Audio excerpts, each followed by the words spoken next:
believe. Unable to stop Matt Sundin, Francois Dupuis is forced to become a gardener. You got a skate sharpener I can borrow there? Go away, Maple Leafs. You remind me of Matt Sundin. You're the worst Leafs on earth, you little Matt Sundin. I never knew what he was going to do. Go top shelf, bottom shelf, top side, stick side. Oops, missed the spot. Die, Maple Leafs, die! I'm gonna kill you!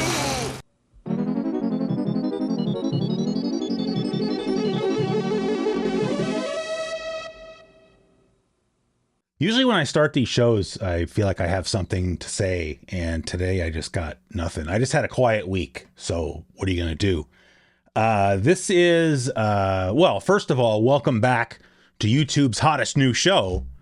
This is, I believe, week 4 of our Halloween theme month, and obviously you already know what game we're going to be playing today. I'm very excited about this, but but I'm just as excited, I would say, about the cards that we're going to open today. And that is a pack of 1990 Topps hockey cards.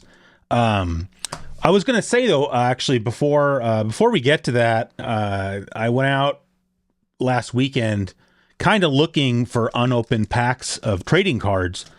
And between a baseball card shop and an antique / collectible store, I came up with a pretty good stack of unopened packs. Unfortunately, they are all sports cards, which is fine with me, but I'd like to mix in some, pop culture type of, Garbage Pail Kids, wacky packages. Somebody in the comments last week suggested New Kids on the Block cards, and as I told him when I replied to the comment, that actually those cards had crossed my mind just because I remember when those came out, and if I happen to find a pack, I mean, I'll open them. I don't remember much about New Kids on the Block, but whatever, that might be fun. But going forward, my plan was I just need to get like a bag or something, like an opaque bag that I can throw all these packs into. And then every week we're going to pull something out randomly, and I don't know what it'll be either. But I was really excited about this pack of Topps hockey cards. So, this was not a random choice. The other thing I was just going to say, though, just to throw this out there, if any of you guys are out there, over the course of your travels and you happen to find any cool unopened packs of cards that you'd like to see opened on the show, I would just say for like sports cards, keep it under like $2 a pack. And for everything else, maybe keep it under $5 a pack. But, if you want to send those to me and then just include a card and put like your PayPal address on there, I'll reimburse you for the cards. I'm not asking anybody to donate stuff to the show, but I just figure, more eyes out there in the marketplace, maybe we can come up with a more interesting selection of card packs. So, I was excited to open these hockey cards just because, I think for me, this was kind of the golden era of NHL hockey. For me, if you ask somebody older, they're probably going to say it was like the 70s or something. But, in the late 80s and 90s, we started to see more European players coming into the league, much to the chagrin of, some people in the hockey world, notably probably Don Cherry. But, I think guys like that thought that, these European players who had a different style of play were going to come over here and make the game soft. And I don't think that was the case at all. I mean, as a Red Wings fan, we had Vladimir Konstantinov, who was like a human wrecking ball. And, of course, the famous fight, 1997 fight night at the Joe, it's called, between the Red Wings and the Avalanche. That whole thing, the actual fight itself, at least, got started because Igor Larionov and Peter Forsberg were kind of, getting into a little of a shoving match. And those are two guys you would never expect to do something like that. So, I mean, I think that those European players adapted to the North American style of hockey just fine.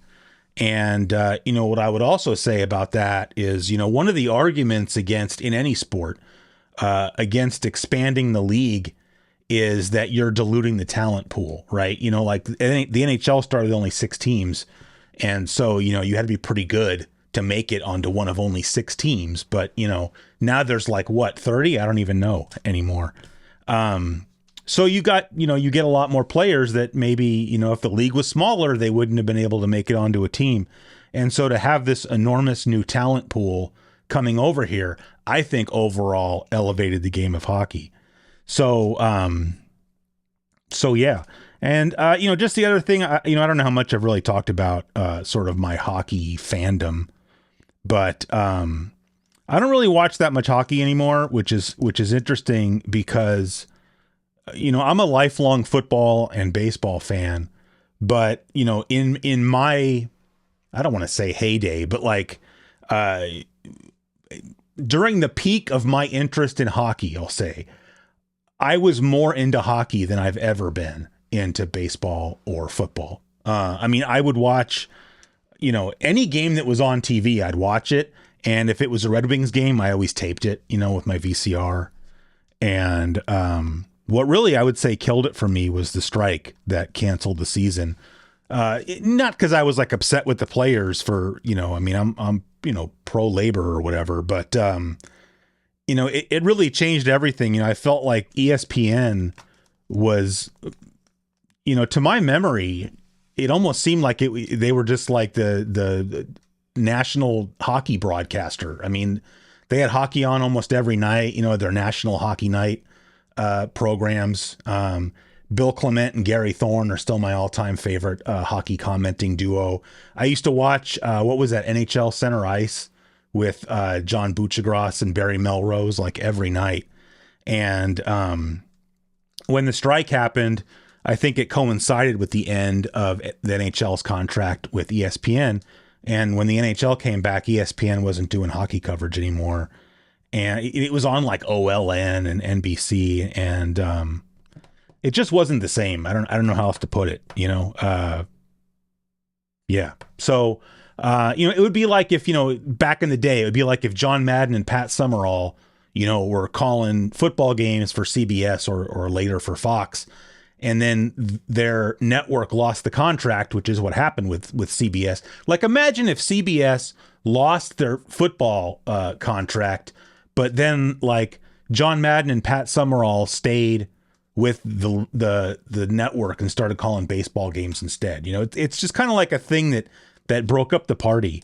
And, you know, it really turned me into just being I guess a casual fan, and maybe even almost like a bandwagon fan at that point with the Red Wings. Because of course I watched, you know, when they would get into the playoffs and, you know, win another Stanley Cup or something. But, you know, outside of that, even today, I can't really, and I can't put my finger on it, but I watch hockey now and I just can't really get into it. I mean, I think, you know, the rules haven't changed, but the way things are enforced have changed. One of the things I always really appreciated about hockey was sort of the self-policing nature that it had, that you just don't really see in other sports. You know, like if a hockey player was acting in an unsportsmanlike manner, you know, taking liberties with players or just not respecting the game, you know, that's what enforcers were for, you know, and you didn't have to wait for an umpire to call a penalty because, you know, the players would just handle it themselves. And it's one of the things I think that was a turn off for a lot of people. And I think that's the main reason, like whatever excuse the league gives, you know, player safety or something for, you know, why they've kind of cracked down on that. It really comes down to making the game more consumable to the casual fan that doesn't want to see hockey fights and blood being scraped off the ice. And I was never anybody that was really like, I never watched hockey for the fights. It's like, oh, there's a fight, you know, but it was just more about when those fights would happen, it was just like behavior needing to be corrected, you know, or a team just really was trying to get the momentum back. And so let's, you know, have a fight and do that. It wasn't just fighting for the sake of fighting. And I always thought that was really cool. And, you know, now you have stuff. This isn't now. This was a while ago. I forgot the guy's name. You know, there was that player. I can see him in my head. He was like, he went through this phase where he was like licking other players' faces. And I remember just watching that, and it's like what's going on? You know, like, can you imagine back in the day, like, somebody goes and like, licks Yari Curry's face or something, like Marty McSorley would beat the crap out of him. And that's the way it should be. It's like, well, I guess licking a player is not technically a penalty. So what are you going to do? Well, that's what you had Probert for. He'd go over there. I mean, imagine like Ty Domi licking people back in the day. He would have gotten his butt beat even worse by Bob Probert. So I don't know. It's one of the reasons I really like playing the old hockey games. Like, everybody talks about like how NHL 94 is like the greatest hockey game ever, just for the sake of the game itself. But to me, it's also just, I don't want to say a relic, but it's from back in the day when hockey was really something special. When, now it's still good, but it's not the same. So anyway, all that being said, I gotta get my camera going here. And there we go. Remember to hit record this time. And so let's open. It's got gum in it. We're not going to chew it, obviously. Special scoring leader. I'll put the cards here. Special scoring leaders glossy card inside. So that's something to look forward to. And you see this is licensed by both the NHL and the NHLPA. So I guess that means the cards can have the real players' names on them, huh? All right. I'll just leave the gum right where it is. Oh, I already got a Red Wing, so I'm already. Oh, geez, look at this already. All right, we got JR, Jeremy Roenick. Was it 94? One of those early EA games, like Jeremy Roenick was like, like that game's version of Bo Jackson in Tecmo Bowl, right? So that's awesome. Kevin McClelland, Red Wing at least. Bob Airy, wasn't Bob Airy on the Red Wings for a while? Paul McDermott, Rick Meager, Michael Goulet, Kurt, that's probably Gillies. But man, check that out. I got a Stevie Y card. Probably my all-time favorite hockey player, Steve Yzerman. It's funny because back then, like in the 90s, my favorite Red Wing was Sergei Fedorov. But, if you look at sort of the whole, I mean, obviously he left. But, what, like, I don't know, he was an amazing leader, an amazing player. I don't have a Stevie Y. I'm not really into wearing sports jerseys, no judgment, but, and I still have my Fedorov jersey from back in the day. But if I was going to get another Red Wings jersey now, I would definitely get an Yzerman jersey. Oh, good. Mike McPhee, Murray Craven. Oh, check that out. Holy crap. Got a Wayne Gretzky card, too. Wow. Yvonne Corriveau, Tim Kerr, Gary Lehman. Which card was supposed to be the glossy one? I mean, yeah, I guess the Yzerman card seems a little glossier, right? But I mean, those are some cool cards. And let me, since this, because this is another reason that I kind of get annoyed, with hockey these days. We've got. Well, I'll put it down here and I'll hold it up. We got this. I've never heard of this guy, just to be honest. Yvonne Corriveau. Maybe he's like super good or something, and I don't know about it. Not based on his stats, he's not. But he's a Hartford Whaler, and that's just another thing that kind of annoyed me. Now I don't care, but annoyed me about the league was taking a lot of teams, and Hartford's not the best example, but taking teams out of their traditional markets and moving them somewhere else. In order to, to expand the league. But, how stupid do you end up looking when you take a city's team away and move them somewhere else and let them take the whole team history with them? And then you end up having a new team in that city later, and I'm kind of thinking primarily really, I guess, of the Minnesota North Stars, who became the Dallas Stars.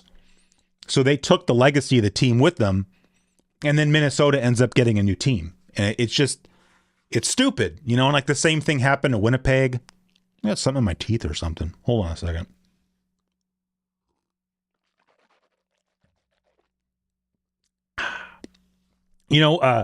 Winnipeg had the Jets. They got moved to Phoenix, which, the Coyotes were good for a few years, but, that was really kind of a catastrophe. And then I forgot which team ended up moving to Winnipeg because now they have the Jets back, and now the old Winnipeg Jets / Phoenix Coyotes are in Utah now, which, I mean, that makes sense having a team in Utah. I don't have an issue with that, but you just see too much of that, you know, like the Quebec Nordiques from Quebec City got moved to Denver, which again seems like a logical place to put a hockey team. And you know, they've always been, I can't say always, but for the most part, the Avalanche have been a good team. But it's sad seeing that, you know, Quebec City still doesn't have their hockey team back. So, you know, it just seems like the league sometimes is just trying to like shoehorn teams into markets they don't need to be in. And like I say, the Whalers are maybe not, I have a soft spot, you know, for the Whalers, you know, but also it kind of bummed me out. You know, I've been to Hartford before a couple times, and they still sell Whalers stuff there, you know, but I understand that, you know, comparatively speaking, Hartford is a smaller market team, you know, but I mean, that was their only, you know, top level professional sports team, right? They have minor league baseball. I know that. But anyway, I don't know. That was pretty cool. Jeremy Roenick, Steve Yzerman, Wayne Gretzky. Like, you know, what else can you ask for there? That's pretty cool. Put these over. I still have the football cards over here from the ones that I kept. The rest of them just go in the trash. All right. This phone thing's working out pretty well. Anyway, I didn't really do, you know, just cards on the table. I didn't really do a lot of research ahead of time. This game we're playing today, Zombies Ate My Neighbors, is not an easy game. So, you know, I spent a lot more time practicing the game and a lot less time reading up on it. Yeah, I mean, it's just, you know, if you're looking for, you know, a Halloween style game to play, you cannot go wrong with Zombies Ate My Neighbors. We are playing, I mean, I use the box art in the thumbnail, but in case that's not clear, we're playing the Super Nintendo version. Most people will say the Super Nintendo version is the better version. I think it's not, you know, the gameplay's the same, but the Super Nintendo version, the music sounds better. The graphics are marginally better. The way everything's arranged on the screen. When you play the Genesis version, there's a black bar on the side that's like your status bar. But here on the Super Nintendo, as you'll see, the heads up display, if you want to call it that, is overlaid on the screen. So it just looks better.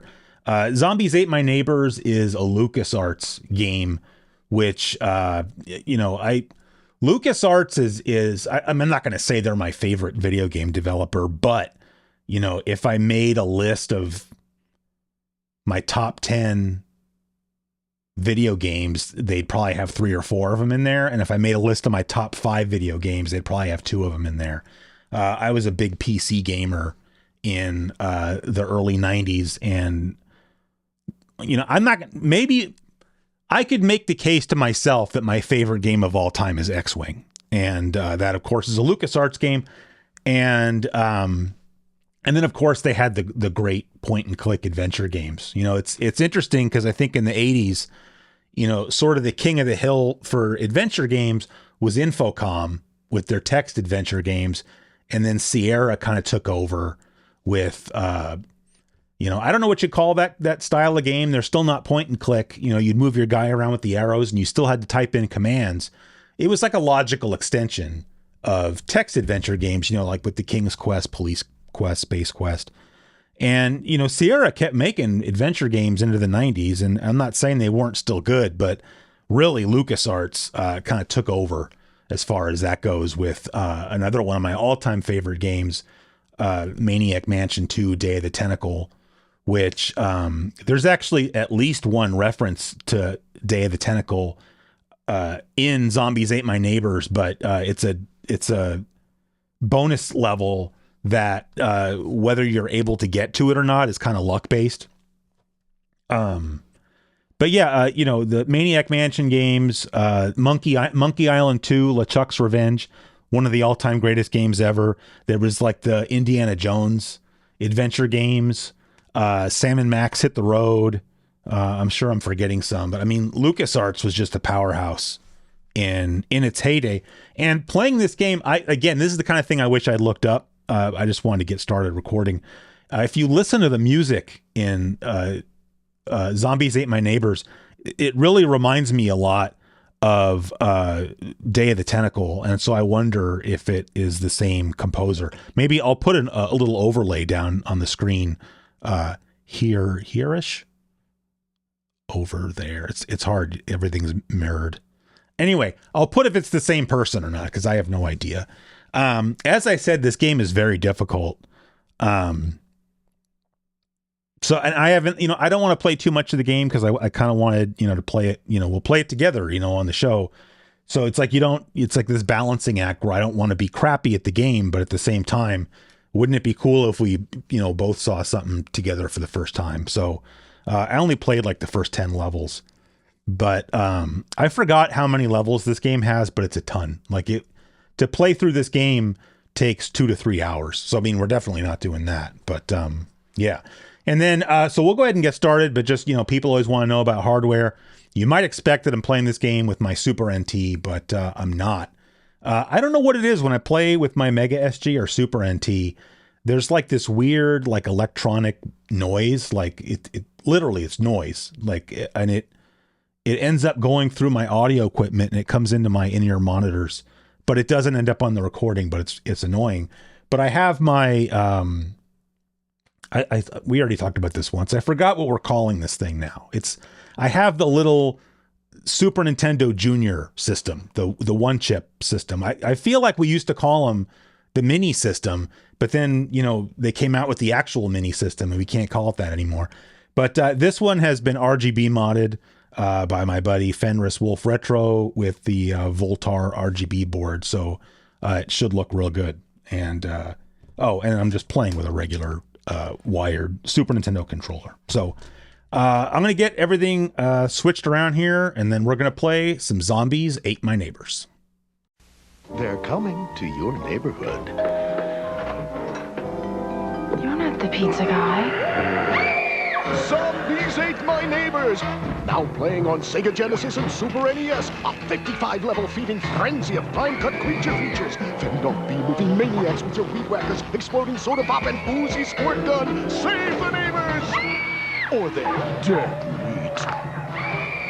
meat. Zombies Ate My Neighbors from Konami. All right, so I've got it booted up here. I guess I didn't mention I have my SD to NES cartridge in here, which I guess is now, the name's been changed to like the FX Pack Pro or something. I have no idea. And then I forgot what game I play. I could swear this has been on the show before, but I don't remember why. You can make your own menus for the SD to SNES / FX Pack Pro. So I made this golf themed one. And then I have like a folder here full of a bunch of golf games, but that's neither here nor there. I'll just point it out real quick. There is a hack, assuming that I have it on here, but I think I do. Yeah, so there's this hack, right? These are all Zombies Ate My Neighbor hacks. But this first one says it has the blood ooze, because the Super Nintendo version's been censored a little bit. But I've been playing that, and I don't, it's not like it's extra bloody or something. I don't know exactly where the blood is. But, and then there's this brutal hack, but that probably seems like it's just, makes the game even harder, I'm guessing. So, we're not going to play the hack. We're just going to play the regular one. I'm just alerting you that those are things that exist. And fun fact, Zombies Ate My Neighbors is, the third to last game on the Super Nintendo alphabetically, behind only Zool and Zoop. All right. And as you'll see coming up here in a second, the game, so I don't understand why the game was published on both the Genesis and Super Nintendo by Konami. I don't know why, because I mean, LucasArts published their own PC games. I don't know why they can't publish their own console games. I guess they just didn't want to have to deal with it. So, all right, yeah. So this game has a password-based save system. Another thing. So you can play this game 2-player simultaneous. That's why there's 2 playable characters. I've tried playing the game as both. I don't really notice. I don't think they're any different, functionally speaking.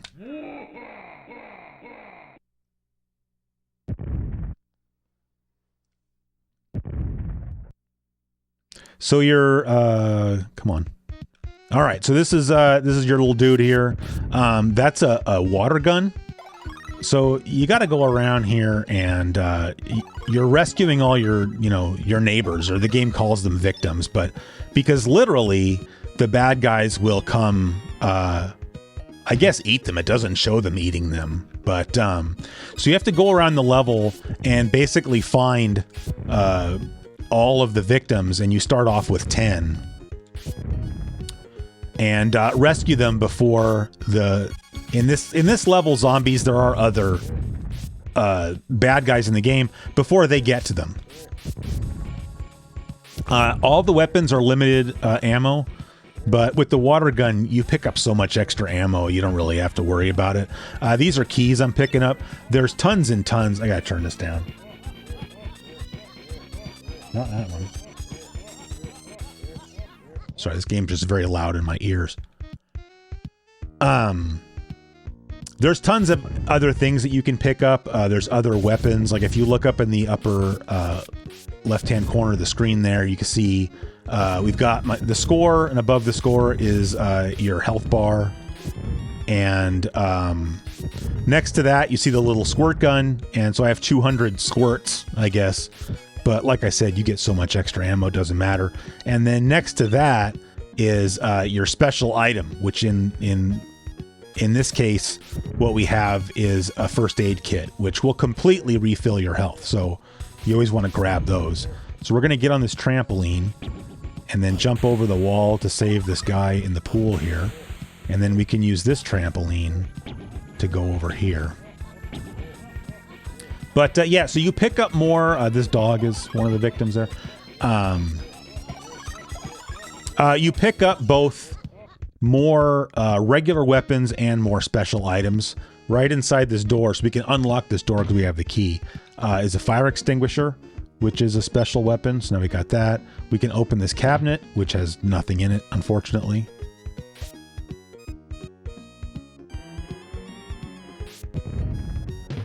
Then we're going to go in here and check this cabinet. So that was like a booby trap. And so that's the last victim. So we'll go ahead and grab the baby. So right here, if you either have the bazooka or you have a potion to turn yourself into a monster, you can blow this away, and that's how you get access to the bonus level that has sort of the reference to Day of the Tentacle in it. It just has, the tentacles from Day of the Tentacle are the bad guys in that level.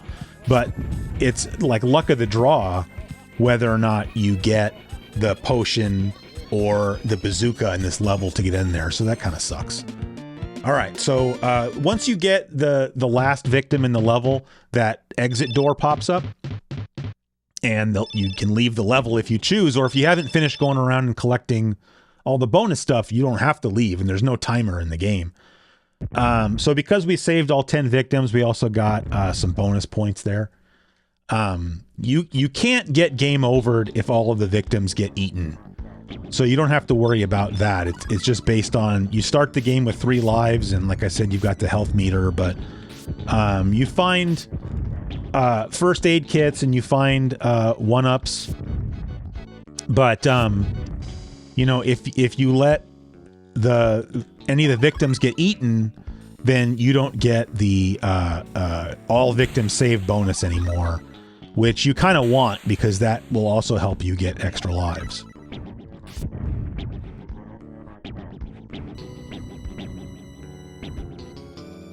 And you can open these trash cans. I forgot what that special item does, but we'll figure it out. So you can use a key here to go in there and get some more squirt gun ammo, and then you don't know what's in that cabinet, so that's just like luck of the draw. So you might end up getting something really good, or you might end up just wasting a key. Let's go grab this baby real fast. Oh, god damn it. So we just lost a victim there. So the thing is, the victims can't get eaten if they're not like either on the screen or just barely off the screen. So that's like a strategy you can use to not let the victims get eaten, but obviously I let that one get eaten, so that sucks. I mean, it's not a big deal. It's just you're not going to get as many points anymore. So, and then another thing, hold on, let me grab, there's a cheerleader up here. Another thing that's kind of cool, God damn it. If you hit one of the shoulder buttons, you get this overlaid, I don't know what you want to call it. It's like victim radar or something.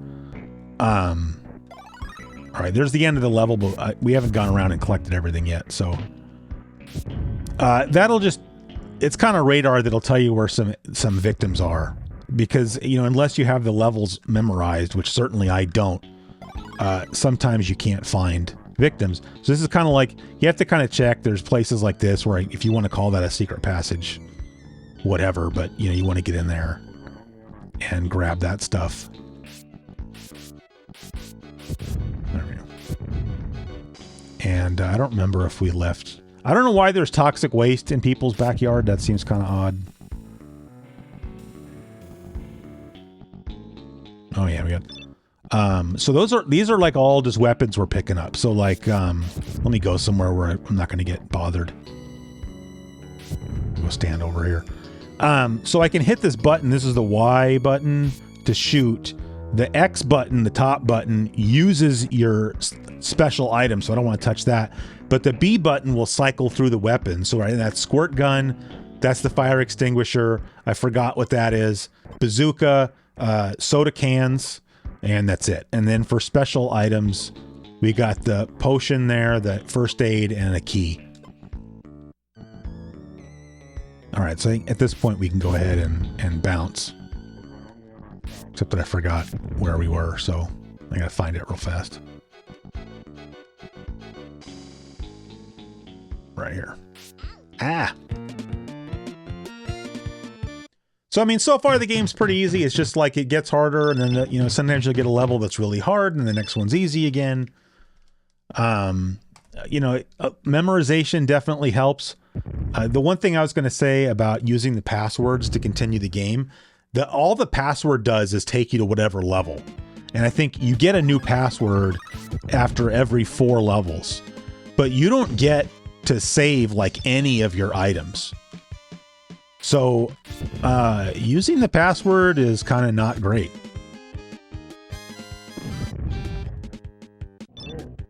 So we just picked up, that was a health pack in this one.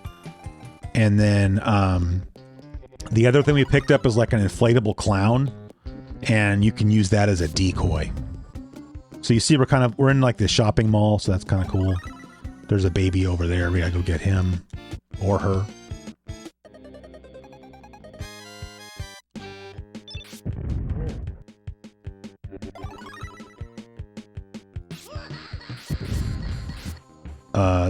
Yeah, those are like these little evil babies. They're real annoying. I don't think there's anything really in this back room here. Oh. I mean, basically you want to grab anything that's sitting on the ground. Because pretty much anything, you know, can be used as a weapon in this game.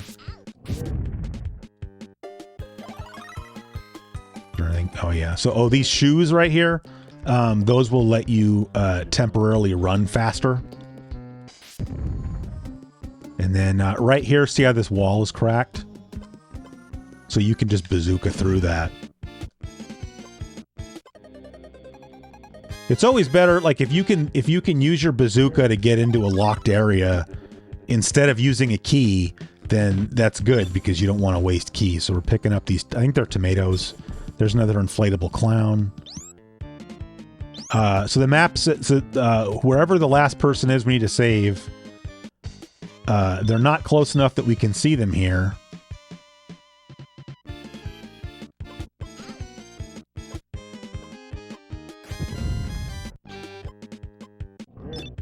They're down here somewhere. Oh yeah, there you go, the tourists there. But what I was going to say is on this little pop-up map right here, there's that number that tells you how many more victims you have to save.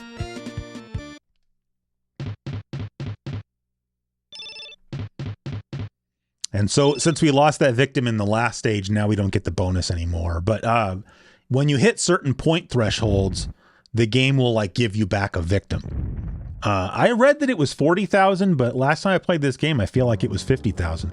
So this level is really annoying because there's these chainsaw guys. But that's how you deal with them. And then we're going to turn ourselves into a monster. And then we're just going to start kind of like busting up the walls here for as long as we can. I mean, there's a sequence you're supposed to do this in, but I forgot what it is. But this whole thing is like a big annoying maze. Where's that baby? But by just going through here and like busting all these, oh, there it is. No! God damn it. We need to get that baby out of there.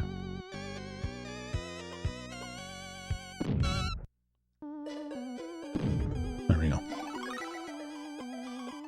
So the best weapon for this one, I think, is, oh, damn it, I died. Because I wasn't keeping an eye on my health. The best weapon, I think, for this level is the fire extinguisher, because it will temporarily freeze the bad guys there. Oh, no.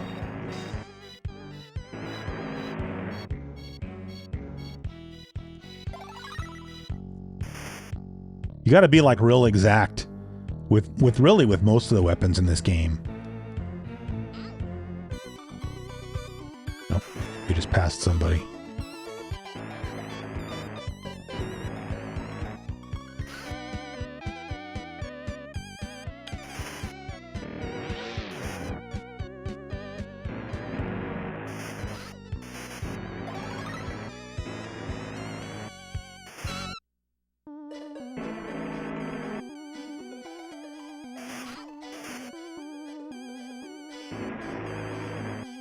So we have 2 people left to save.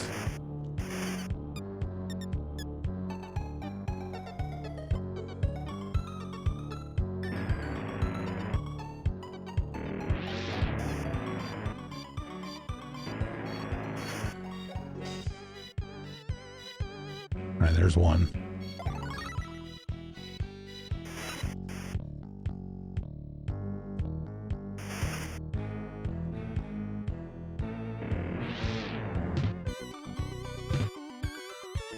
So like right there, we just wasted a key.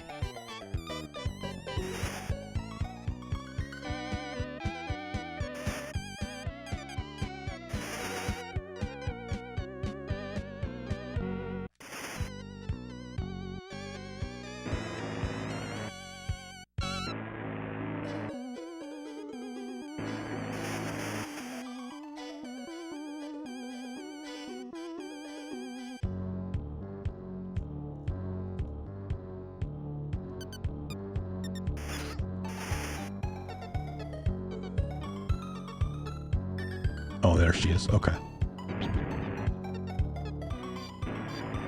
Oh, no, I think it was... I think I have to cut through here. Is it here? So she's safe because she's on the trampoline, so, like, these guys can't get her. All right, there we go. And then she's the last one, so you have to jump off, and then there's the exit. So, I'm not a fan of that level just because it's hard, not because it's not good.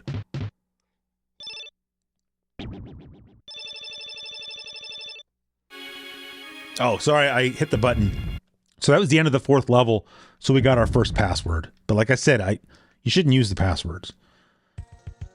Okay, so now we're going to switch back to the squirt gun, and then you see right here, I mean, that's the weed whacker. It doesn't look like a weed whacker to me, but that's one of the better weapons in the game, the weed whacker.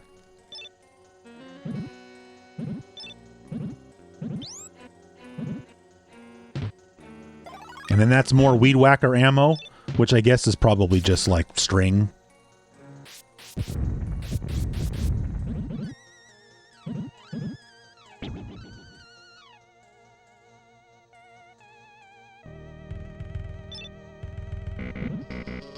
Man, on. All right, so we don't have any more keys, so we have to go find a key. And then see, these are like poison mushrooms. So this is why you need the weed whacker. So you just weed whack right through them. Nothing there either. Because otherwise, if you step on those things, it's going to hurt you. So, but you can kill anything with the weed whacker. Well, maybe not anything, but most things. And we have like 800 units of weed whacker line. So like right there, see, we can not use a key by just blasting in there.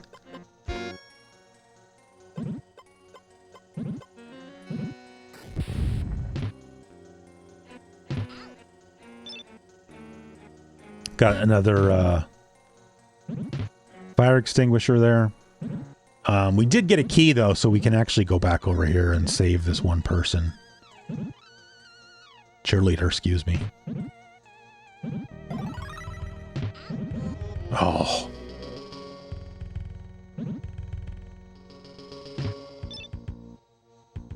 It's my fault for not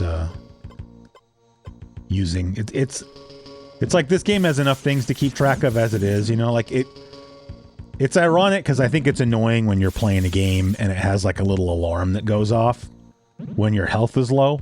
But at the same time, if I had a little alarm that went off when my health was low, I don't think I wouldn't have died either time.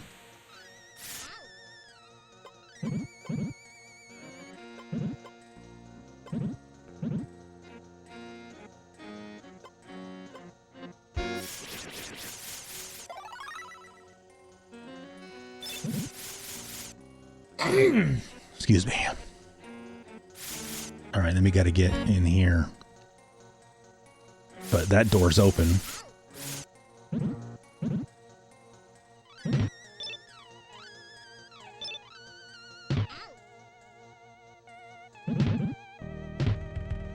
Oh, see, I just wasted a key right there.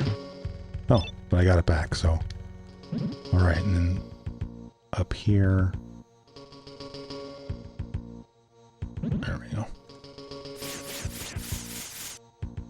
So there's a bunch of more bazooka ammo, and, you know, now we saved the soldier who's just hanging around the neighborhood for some reason.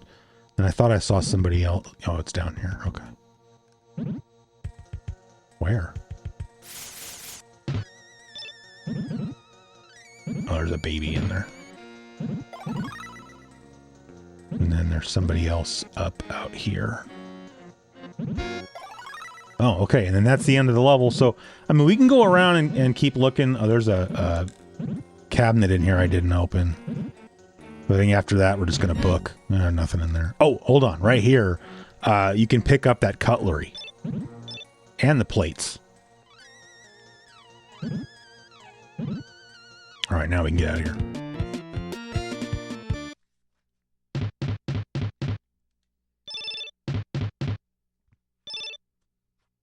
Sorry, I probably spent too much time at the beginning of the episode talking about hockey, but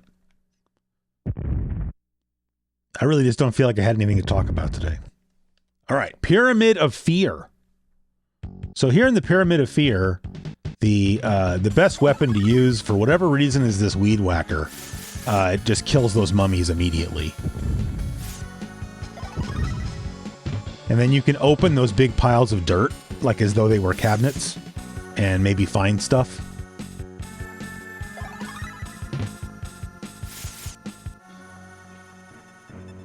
And then there's lots of secret passages, but you can tell because the wall's discolored right there, so we can walk through here. Oh, we should keep this open.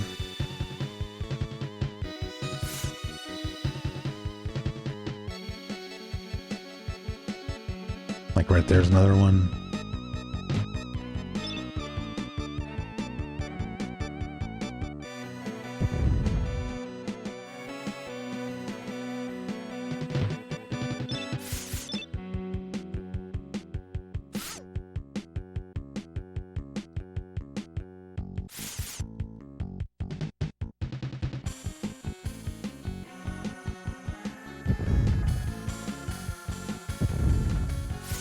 I don't understand how I just completely walked around somebody.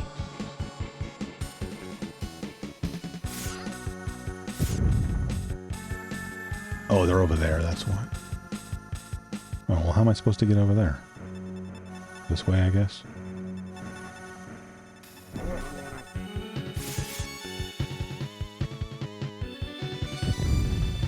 There we go. Ugh.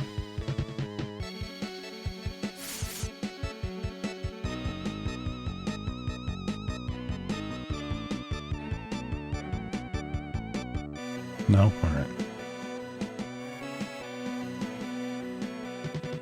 Oh.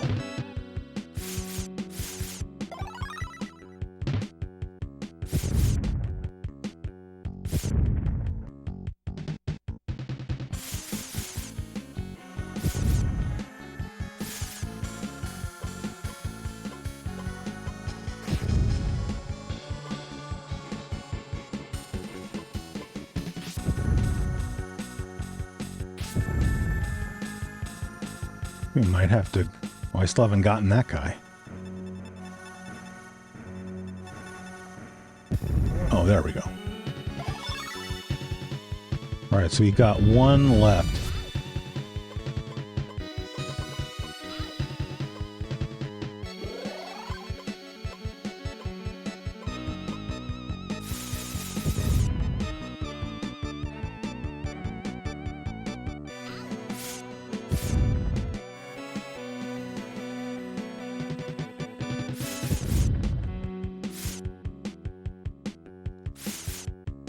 Oh, here we go.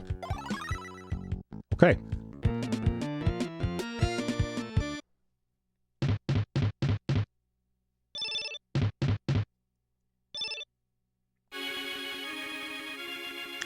All right, so we just got an extra victim bonus. So now, because I think now we've lost 2 victims, but now we just got 1 back. So now we're up to 9. Dr. Tongue's Castle of Terror. How did this game know what my nickname was in college?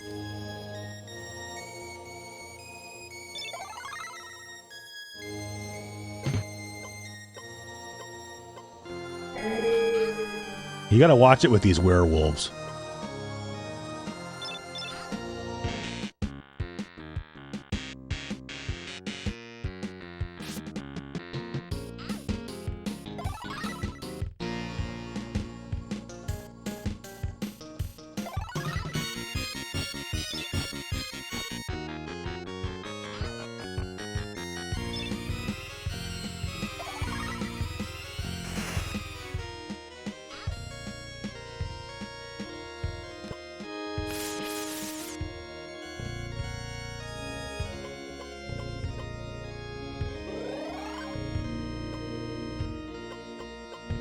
Sorry, I was pressing the wrong button there.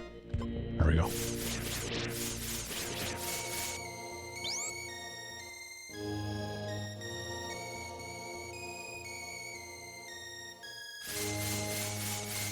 Oh, all right. The Weed Whacker does well against the werewolves there too.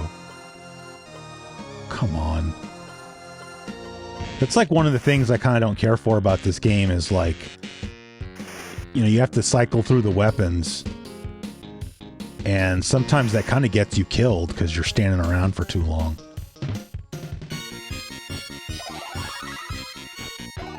So a little secret treasure room there.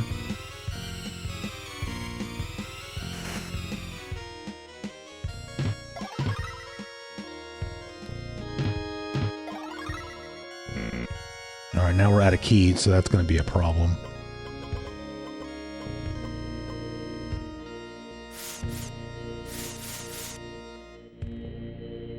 We gotta save this one.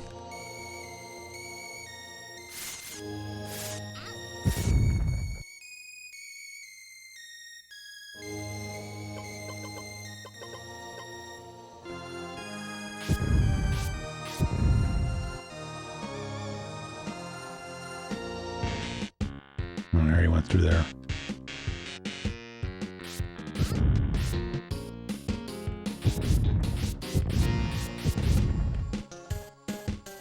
Where was the other side of that fireplace?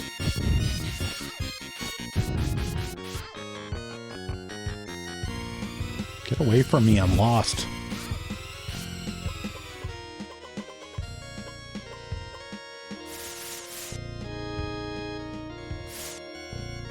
Oh, here it was.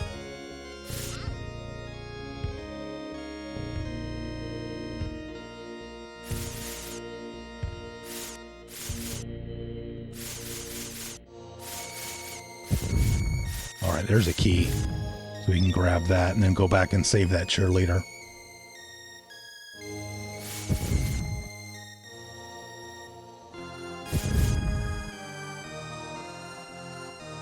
Nope, wrong way.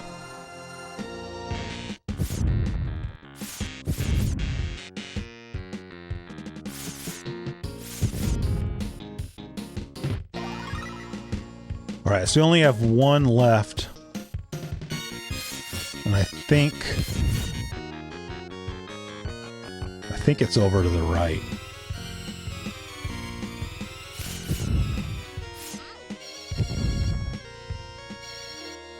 Yep.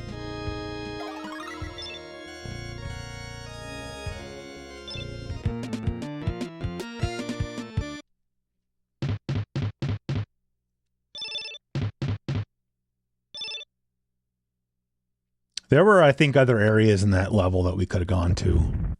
But I just wanted to get out of there. All right, so Titanic Toddler. So this is now the first boss level. So we need the bazooka. Yeah, and then blow a hole through the wall there.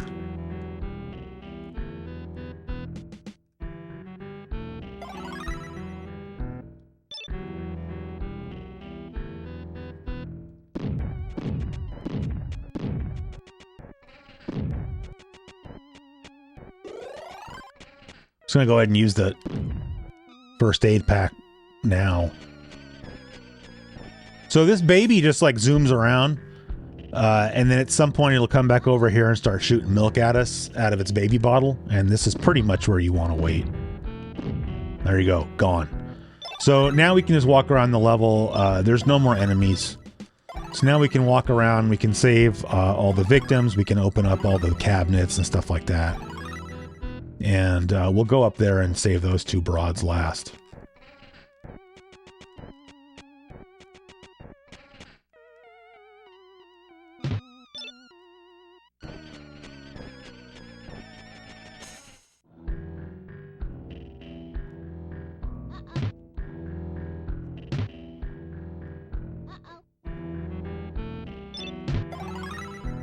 I think that money is just points. And then we're wasting a key here, but there's a first aid pack right there, which is always a good trade. Since a first aid pack is the next best thing to an extra life. So now we got to go up here and around here. And so you need a skeleton key to open that door, which is what we picked up after we killed that baby. And then that's it.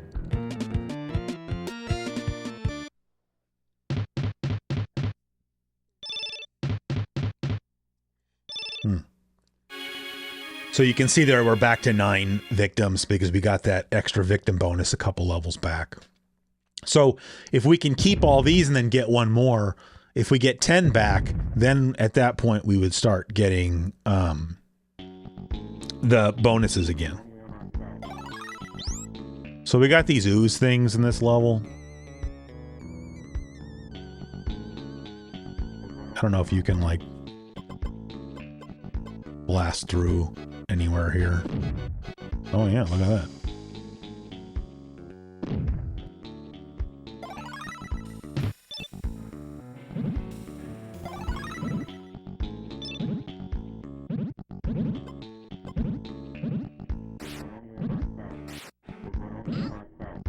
Oh man. So now we gotta wait for this to wear off. So I'm just not sure what the best weapon is yet for these ooze guys. God damn it, not again.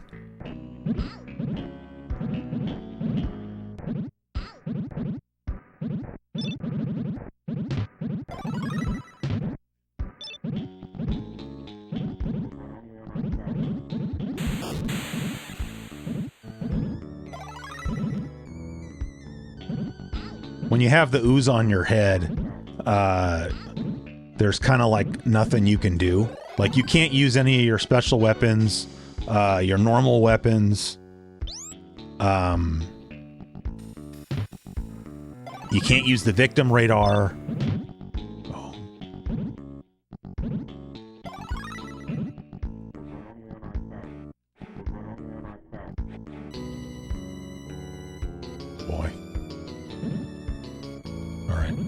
we need the weed whacker.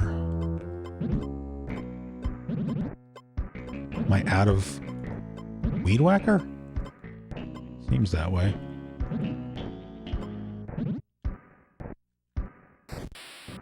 Well, I don't have a choice.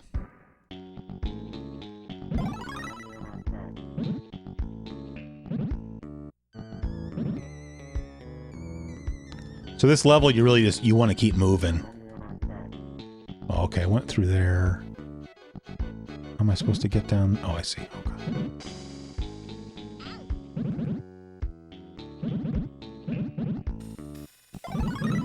All right, 2 left. There's one. One of them's over here somewhere. Well, there he is. Oh, no, no, no, no, no. Ah, got him. All right. Oh, wait. Oh, I wanted that key.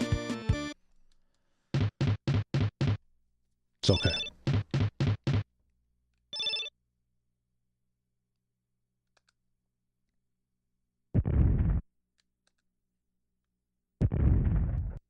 No assembly required. Oh, right.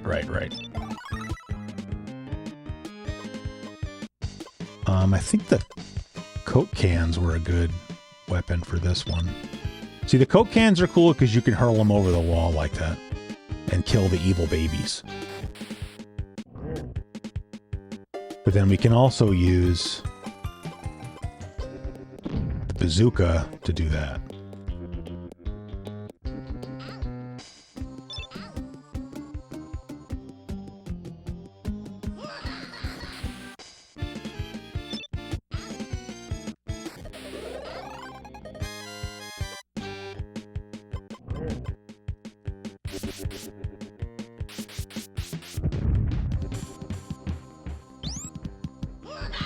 Oh, I almost made it.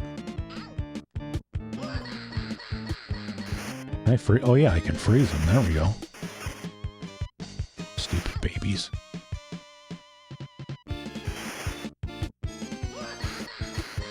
Oh, that's like the baby machine right there. Ah.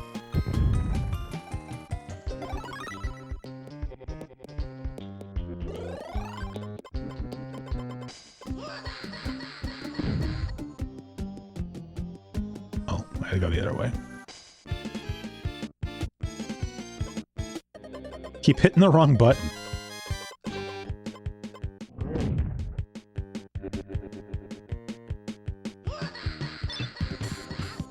Now, maybe this wouldn't be a bad time to use that clown thing. Yeah. So that should get all those these little imps off my back. It's through here. Oh, that's important.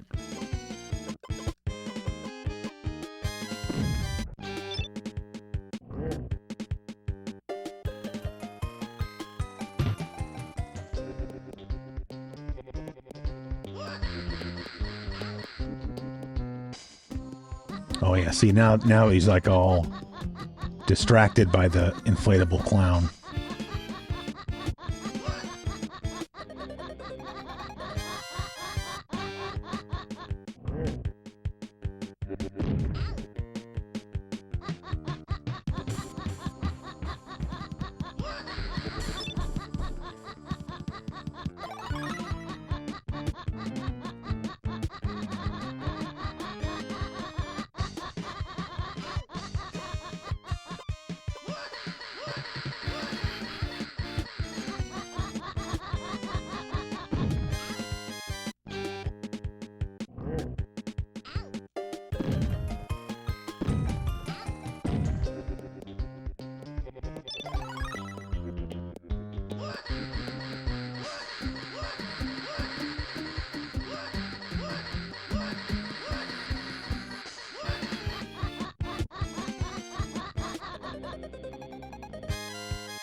Oh, I died.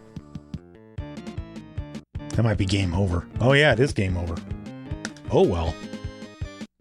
Well, I mean, you get a taste of the game there anyway. We got through 10 levels.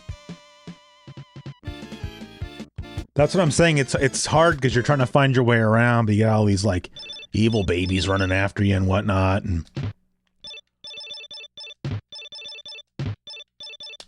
there you go.